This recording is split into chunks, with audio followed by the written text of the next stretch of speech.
Hello and welcome to this session on statistics. In this session, we are going to discuss about central limit theorem. So central limit theorem is one of the most important theorem in statistics because it has got unmatched number of applications in statistics. So central limit theorem states that if you have a population with mean mu and standard deviation of sigma and take sufficiently large random samples from the population with replacement, then distribution of the sample mean will be approximately normally distributed. So here suppose you are given a set of data, that is nothing but population data. Now to work around to analyze the data, we have to pick the subset of data. So you'll be picking some subset of data. So the set of the data, that is the population which is given to you, might be of any distribution. So it might be normally distributed, it might be binomial distribution, it might be uniform distribution or exponential distribution. So it might be of any distribution. So no matter the distribution, like suppose you will be picking the subset of that data. So in a statistician language, you can call it as sampling. So where you will be picking some sample.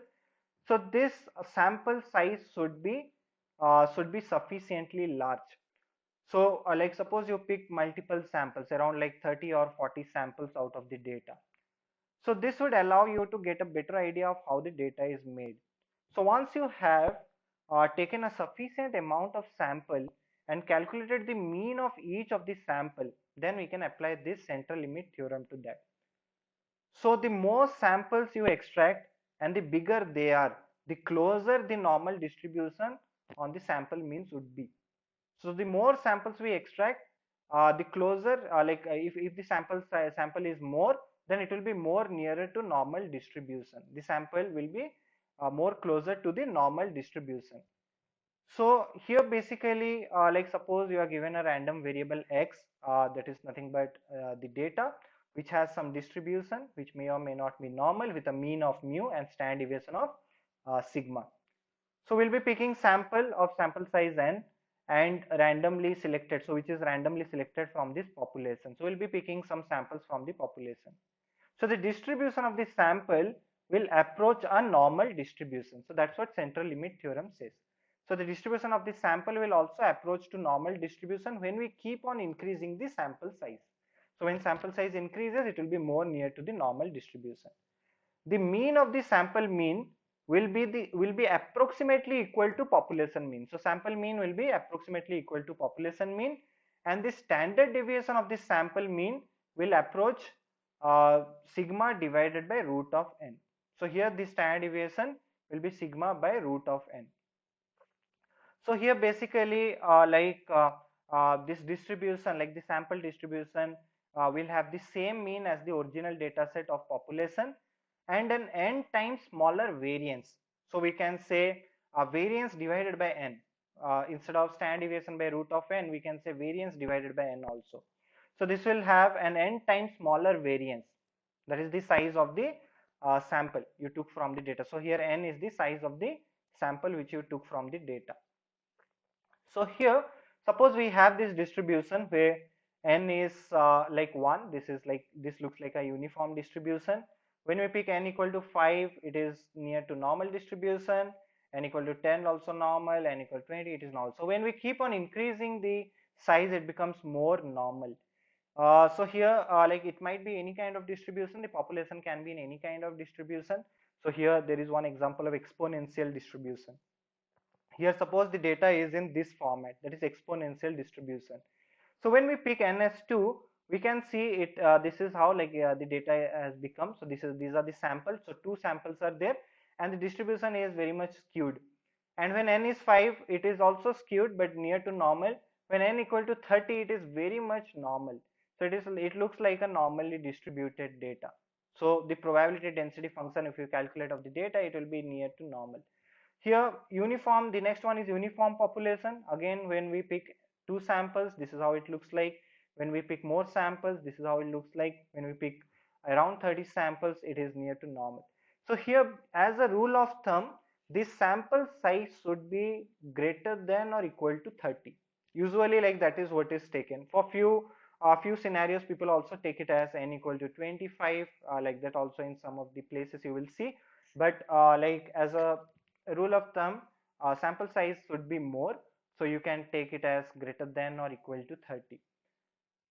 So here again, like two more examples are there. Suppose the distribution is U-shaped, then also like if we keep on increasing the sample size, the mean will be near, like more closer, like it will be more closer to normal distribution. The sample will be more closer to the normal distribution. Similarly, if it is normal population also, it will be normally distributed when we keep on increasing the sample size. So the distribution, population distribution doesn't matter here. So when we keep on increasing the sample size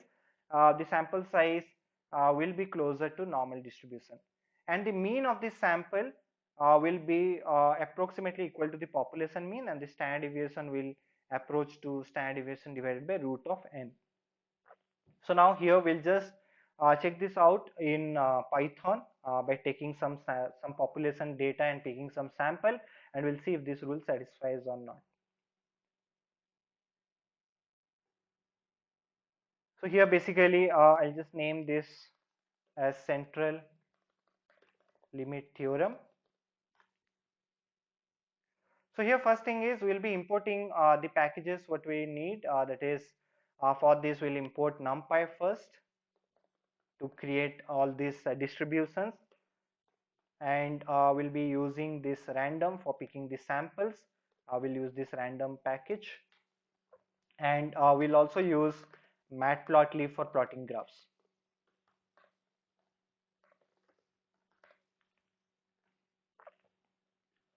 So now here first thing is like suppose we'll take some data which is uniformly distributed. So we'll pick some population data which is uniformly distributed. So I'll say here population underscore uniform.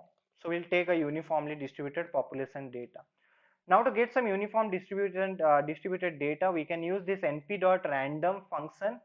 Within that there is a method called as rand. So this will give us some random values which will be uniformly distributed. So here I will say like 10 lakhs. Okay, 10 lakhs values, and this will be in a vector format. This is nothing but a vector data which is uniformly distributed. Now to see if it is uniformly distributed or not, we can just plot it in histogram. So here I will say plt.hist, and I'll pass this population data. So here I have taken this data population uniform and plt.show to plot the graph. So now we can see this data is normally like uniformly distributed. This data is nothing but uniformly distributed. So this is population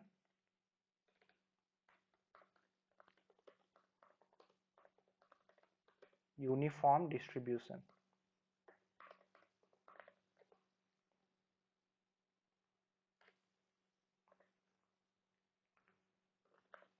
Population data which is uniformly distributed.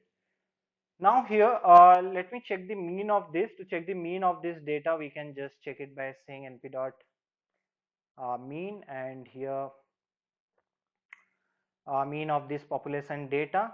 So here it says it is 0.499. This is the mean. So now here what we'll do is I'll just take some sample out of this. So as per the rule, it says the distribution of the mean from the sample group is normally distributed. So the distribution of the means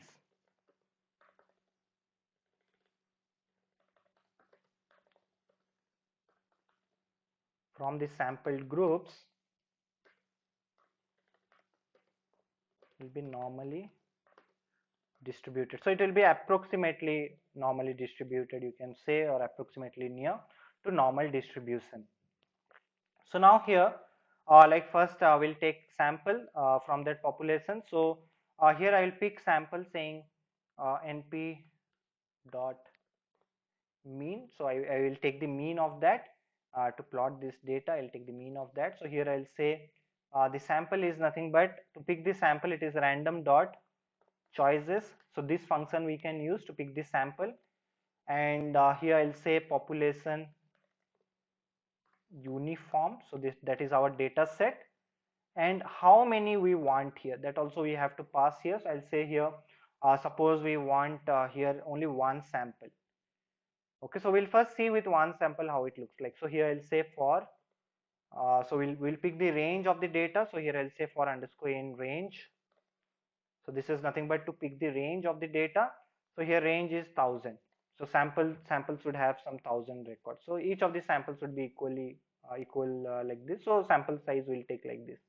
So here basically sample size, like here I'm saying it is one sample, and that is the range of 1000 like this. And here each of the sample having 1000 records. Then plt dot hist to plot these samples. We'll be passing samples here. Then plt dot show to plot the graph. So now this is how it looks like. The distribution looks like this, and here basically like we have only selected k as 1. So here that is the size of the sample. So here we will increase this. Right now we have one sample. Suppose if I increase it to 30. So as per the rule of thumb, we like 30 is the minimum we can take. Like it's much better to take 30 samples, so which will be near to normal. So when I take 30, we can see it's very much near to normal distribution now. It looks like a normally distributed data. Now when I check the mean of this data, let us check the mean of this data, and let's see like if it is near to the population mean or not. So here np dot mean of this sample data. So here I'll just name it as samples of this uniform.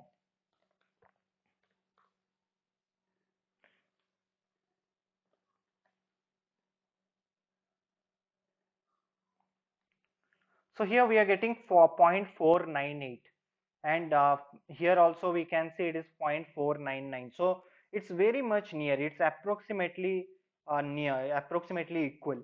So that's what here like the rule satisfies. The other one is like if we take the standard deviation. So let us take the standard deviation here.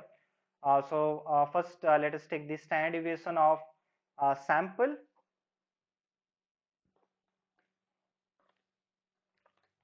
So here if I say standard deviation of this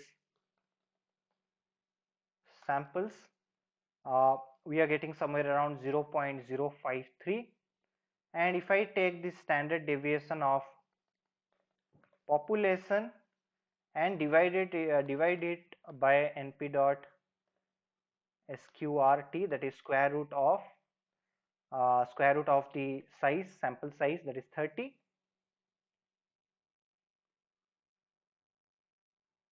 Okay, population we have to give the full name, that is population uniform. Population uniform. So we can see here it's very much near. That is like standard deviation of the sample is coming as 0.05, and if we compare it like as per the rule, it says it will be standard deviation of population divided by root of n, that is root of total number of sample. We can also take it as variance, like this is nothing but standard deviation. So we saw this is standard deviation of sample, and this is standard deviation by square root of population.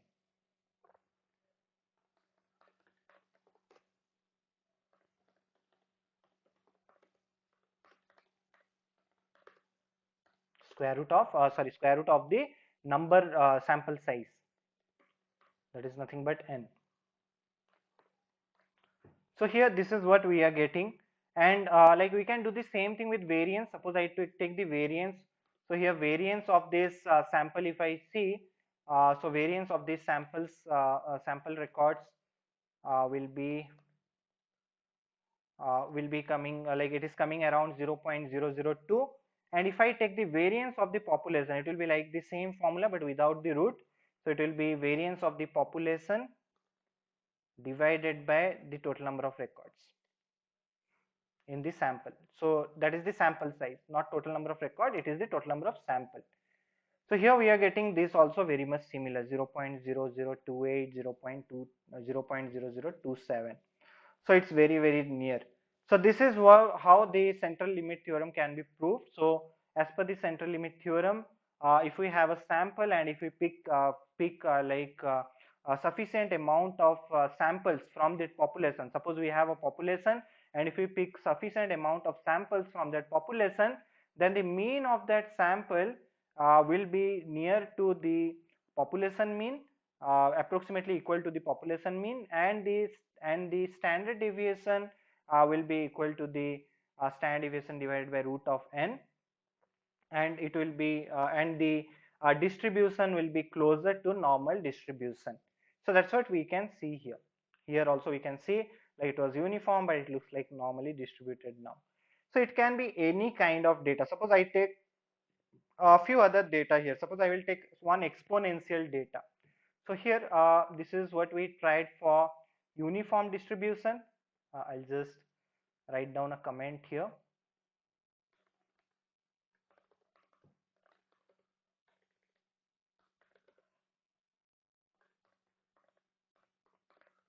So we just tried for uniform distribution.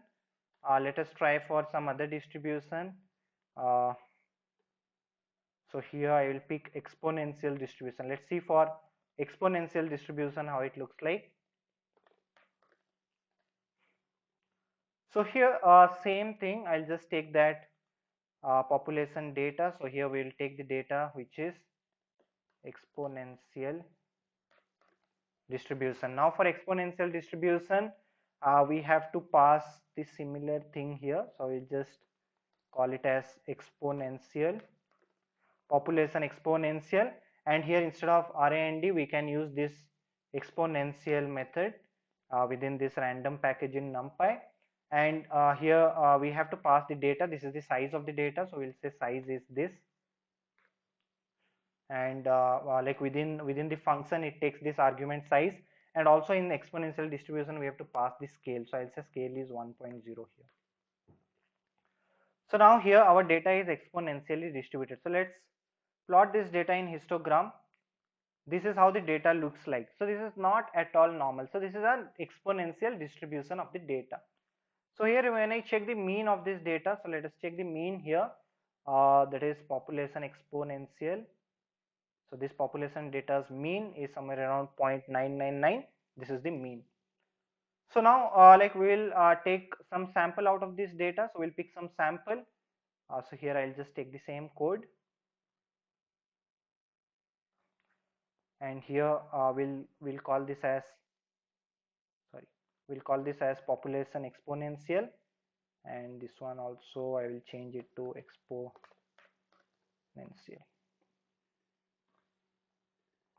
So now here we are picking some samples from this exponential data, and the sample size is nothing but 30. So again when we plot the data, we can see here this data also is looking like normally distributed. Let's check the mean of this data. So here the mean of this sample exponential data is 1.00. So it's also very near to 0.999, which is approximately equal to 1.00. So this is also approximately equal to the value. And similarly, like if we check the standard deviation or variance, it will also be nearly equal. So let's check that. So here let us check the standard deviation of the sample. So here we'll take the standard deviation of the sample, and we'll take the standard deviation of the population.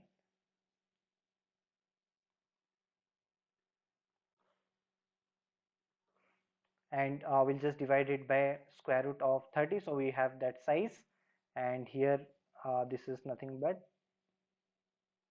population exponential. So it's also very near 1.178, 0.182. So very near, okay, to that. So that's how be it any kind of distribution, when we are picking samples out of that distribution, it is turning to normally distributed data. So this is how it becomes, okay, it will turn to normally distributed data. So be it any kind of distribution. So if we take Poisson distribution, if we take this one, that is Gaussian, that is normal distribution. So normal distribution is anyways in normal, and if we take any kind of distribution, binomial distribution also, it will be very very same.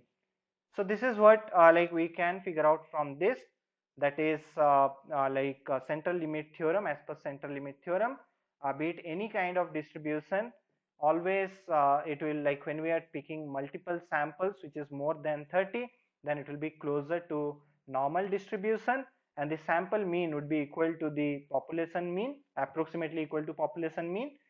That's what we can say. And the variability within the sample is n times smaller variance. So we'll have a n times smaller variance within the sample. So here we can try one more last one, that is like we can take binomial distribution and we can just see, okay, does it work for binomial as well. So we'll just copy paste the same code. So here I'll just name it as binomial distribution. So these are all different type of distribution which are not near to normal. Otherwise, like Poisson distribution is there, which will be near to normal. Gaussian distribution is near to normal. So here, like Poisson also we can take, but I'll take this binomial, and here we'll just check with binomial distribution. So here basically we'll use the same formula. So here just the same code I have taken. Here I'll just name it as binomial, and this one also will be binomial. So that is like there is something called as negative binomial, positive binomial. I'll use negative binomial so that we get lower values, more values on the lower side. And here we have to pass this data, that is I'll pass it as 1. We have to pass the scale here 0.1, and size also we have to pass here. So here if you don't give size also it works. So now here this is how like the data is, that is binomial distribution. Let's see how it looks like. So this is how the binomial distributed data looks like.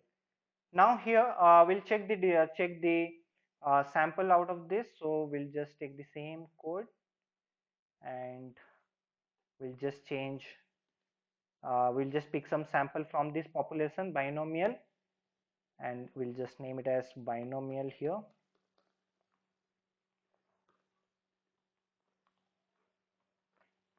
And when we distribute, again we can see it's moving towards normal. So this is also very much near to normal distribution. So again, if you check the mean of this, mean of population as well as this one,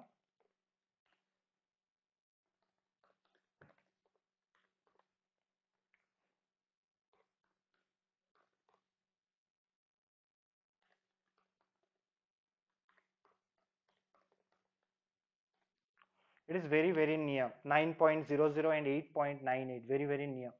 Similarly, if we take the variance, instead of standard deviation we'll check the variance here, that is np dot variance of samples, binomial samples, and np dot variance of population binomial divided by n. N is nothing but 30 here.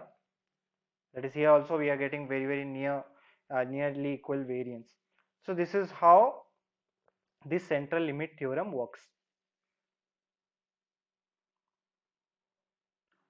So we saw the distribution of the sample is approaching to normal distribution as the size of the sample is increasing.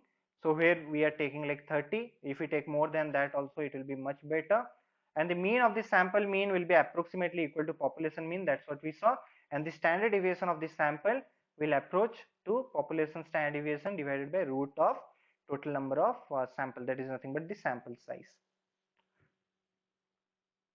So this is all for this session. Thank you.